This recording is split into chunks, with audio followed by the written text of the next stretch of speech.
Hello hi dear friends. ഇന്ന് ഞാൻ എത്തിയിട്ടുള്ളത് ഈ ഒരു ലെൻ ടൈമിൽ നോമ്പ് സമയത്ത് തയ്യാറാക്കിയെടുക്കാൻ പറ്റുന്ന, അതായത് നോൺ വെജ് ഇല്ലാണ്ട് കഴിക്കാൻ പറ്റുന്ന നല്ലൊരു റെസിപ്പിയാണിത്.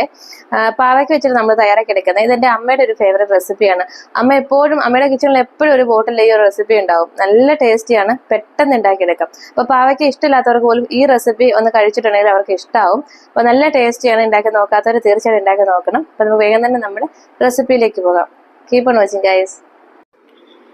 ഞാനിവിടെ ഒരു പാവയ്ക്ക നന്നായിട്ട് വാഷ് ചെയ്ത് അതിൻ്റെ വെള്ളമെല്ലാം ഒന്ന് തുടച്ചെടുത്ത് മാറ്റിയ ശേഷം എടുത്തിട്ടുണ്ട്. ഇനി രണ്ട് സൈഡിൽ നിന്ന് കട്ട് ചെയ്ത ശേഷം ഇതുപോലെ നീളത്തിൽ ഒന്ന് മുറിച്ചെടുക്കാം. നമ്മൾ മെഴുക്കുപുരട്ടി ഉണ്ടാക്കില്ലേ, അതുപോലെ തന്നെ മുറിച്ചെടുത്താൽ മതി. ഒത്തിരി കട്ടി കൂടാൻ പാടില്ല, എന്നാൽ തീരെ തിന്നായിട്ട് പോകാനും പാടില്ല.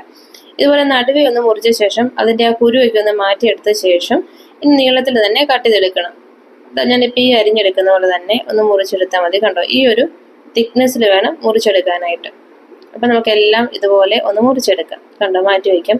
ഇനി നമുക്ക് വേണ്ടത് ഇഞ്ചി, വെളുത്തുള്ളി, പിന്നെ കുറച്ച് കറിവേപ്പില, പച്ചമുളക്, ഇത്രയും മതി. പച്ചമുളക് നിങ്ങളുടെ ഓരോരുത്തരുടെ എരിവനുസരിച്ച് മാറ്റം വരുത്താം. നമുക്ക് തീ ഒന്ന് കത്തിച്ചു കൊടുത്ത ശേഷം ഒരു മൺചട്ടി വെച്ച് കൊടുക്കാം. മൺചട്ടിയിൽ തന്നെ ഉണ്ടാക്കുന്നതായിരിക്കും കുറച്ചുകൂടെ നല്ലത്. നോൺ സ്റ്റിക്ക് പാനോ അലുമിനിയം പാത്രങ്ങളോ ഒന്നും എടുക്കരുത്. നമ്മൾ വിനീഗറൊക്കെ ചേർത്ത് കൊടുക്കുന്നുണ്ട്. ഇതിലേക്ക് കുറച്ച് നല്ലെണ്ണ ചേർത്ത് കൊടുക്കാം. എണ്ണ നന്നായിട്ട് ചൂടായിട്ട് വരുമ്പോൾ നമുക്കിതിലേക്ക് കടുക് ചേർത്ത് കൊടുക്കാം. കടുക് നന്നായിട്ട് പൊട്ടി വരുമ്പോഴത്തേക്കും കുറച്ച് ഉലുവ, കടുകിൻ്റെ അത്രയും അളവ് ഉലുവ വേണ്ട, ഉലുവ കുറച്ച് മതി. ഒരു 1/4 ടീസ്പൂണൊക്കെ ഉലുവ മതി. ഉലുവയും പൊട്ടി വരുമ്പോഴത്തേക്കും കുഞ്ഞുകുഞ്ഞായിട്ട് അരിഞ്ഞു വെച്ചിട്ടുള്ള ഇഞ്ചി, പിന്നെ കുറച്ച് വെളുത്തുള്ളി ഞാൻ രണ്ടായിട്ട് ഒന്ന് മുറിച്ചെടുത്തിട്ടേ ഉള്ളൂ. പിന്നെ ഒരു 5-6 പച്ചമുളക്, നല്ല എരിവുള്ള പച്ചമുളകാണ്. അപ്പം നമ്മൾ വിനീഗറൊക്കെ ചേർത്ത് കൊടുക്കുമ്പോഴത്തെ എരിവ് കുറച്ച് കുറയും. പിന്നെ കുറേ കറിവേപ്പില, ഇത്രയും നന്നായിട്ടൊന്ന് വഴറ്റിയെടുക്കാം. ഈ ഒരു പച്ചമുളകിൻ്റെയൊക്കെ ആ ഒരു വെള്ളത്തിന്റെ അംശമൊക്കെ ഒന്ന് മാറി കിട്ടണം. നന്നായിട്ട് ഇളക്കിയെടുക്കാം.